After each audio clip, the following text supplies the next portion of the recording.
Thank you, Mr. Chairman. 3 years ago, when the President and the Democratic-controlled House and Senate forced Obamacare into law without a single Republican vote, my constituents wrote and called my office telling me they didn't want a government takeover of health care. They expressed many concerns, including losing a health care plan they liked, higher costs, overbearing regulations that would prevent businesses and their owners' ability to hire workers, and the government making health care decisions for citizens, just to name a few. My constituents' concern proved true. The Obamacare website has been up for 2 weeks or more, and for those who were able to get the website to work, the reports have proved disappointing and anything but affordable rate hikes of 260%, $12,600 deductible, co-pays up to 40%, and zero competition. Perhaps that's why, according to the Daily Mail on October the 11th, in the first week only, 51,000 people completed Obamacare applications. My constituents continue to write me about their concerns with this bad law, and today I'd like to read a letter from one of my constituents, Lee Stanley. Mr. Stanley is a small business owner from Atlanta, Texas, who's facing difficult decisions due to Obamacare. Mr. Stanley wrote to my office as follows. Dear Congressman Hall, I don't know if you're getting any input from small business owners like us regarding Obamacare. We're really at a dilemma here at Guard Line. We found that there are items that we can manufacture here at the same cost as we currently import from Mexico, China, and Pakistan. We'd like to bring these jobs back here, but looming in the background is Obamacare.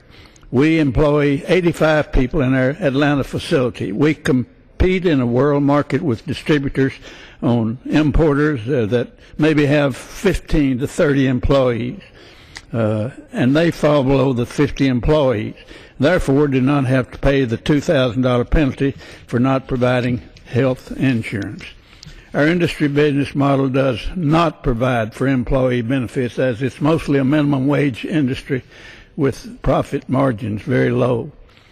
The situation we're in is that we have to pay $170,000 in penalties under Obamacare. This is another example of the government picking the winners and the losers. We begin to show up here totally as the losers.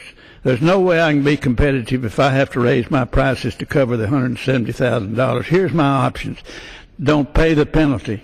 2, raise my prices and go out of business. 85 people lose their jobs.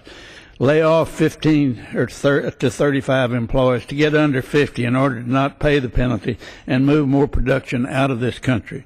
Reduce 35 jobs to part-time under 30 hours a week and move more production out of this country. As you can see from the above options, there's really not a good one. We're having to run our business in a way that does not make very much business sense. We have to always keep in mind the effects of Obamacare. We're in a position that we can add more jobs here in the USA and are being penalized for that.